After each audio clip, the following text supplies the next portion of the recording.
Hey guys, Rachel Grabenhofer here with Cosmetics and Toiletries, coming to you with our latest Consumer Pulse / This Week in C&T.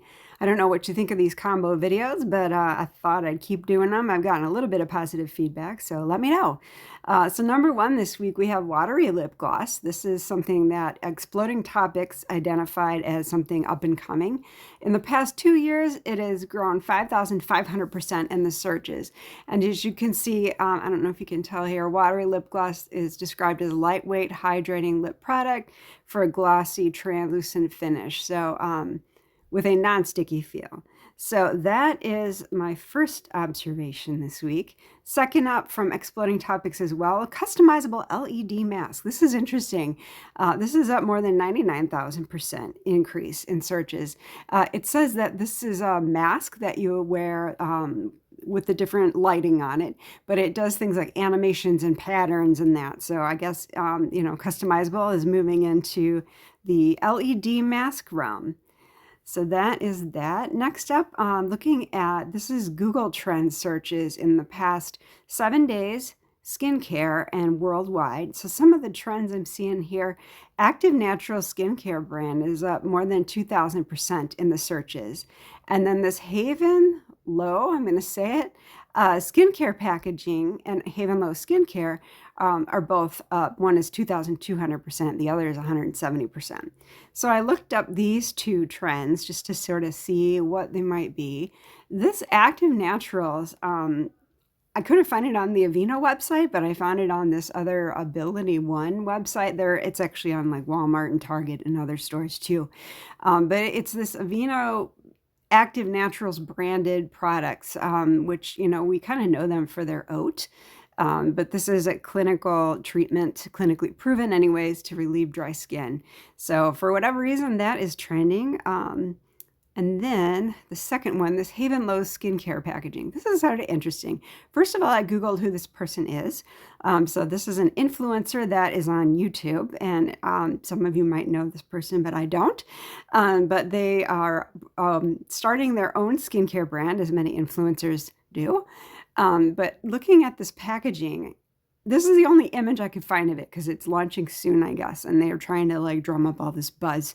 But if you kind of look, I think it's upside down. Like there's not a great image of it. You could sort of see maybe this one here. But it looks like the name is at the bottom and it's reversed. So anyways, I don't know what to make of this. I could be wrong, but I just thought it was interesting and worth mentioning.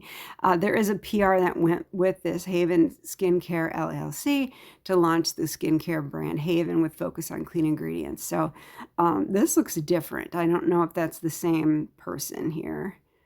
Yeah, it does say that's him. So yeah, I could be wrong about this packaging, but this packaging too looks kind of interesting. Daily moisturizer, not quite as different as the upside down. So anyways, I don't know what to make of that. It's something that we're watching. And then lastly, for this week in C&T, there are a lot of leftover reporting coming. There's a lot of leftover reporting coming through still from in cosmetics because there's so much that launched there. But for one example, Neolis is using a pomegranate exosome to reactivate cellular communication. So I thought that was sort of interesting. We've seen a lot of talk about exosomes, so I wanted to highlight that one. Then there was this finished product from Roke. I never know quite to say that. It's a product line, Roke 35, and it combines this THPE and retinol and hyaluronic acid and vitamin C. They did a broad study in 35 different French clinics. I think that's where the 35 comes from. But it's showing, efficacy to make you look 9.6 years younger after 90 days of using this whole regimen. So that I thought was interesting and worth highlighting. I also thought the THPE ingredient might be something interesting and different to look at. And then last but not least, I did try to do sort of a roundup of regulation and safety things going on. It's been so busy with InCos and Beauty Accelerate before that, that I kind of lost track of some of this. But so really quickly, the FDA has cracked down on methylene chloride in some nail polish removers.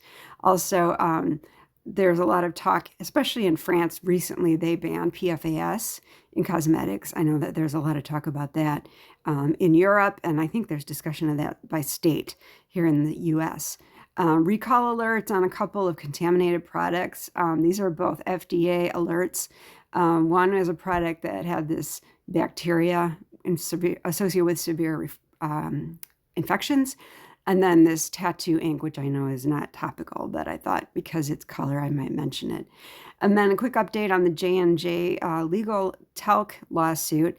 They had tried to apply for bankruptcy for the third time, and they were rejected again. So that is it for this week. I hope you found this insightful, if not a little bit entertaining. Thanks for joining me.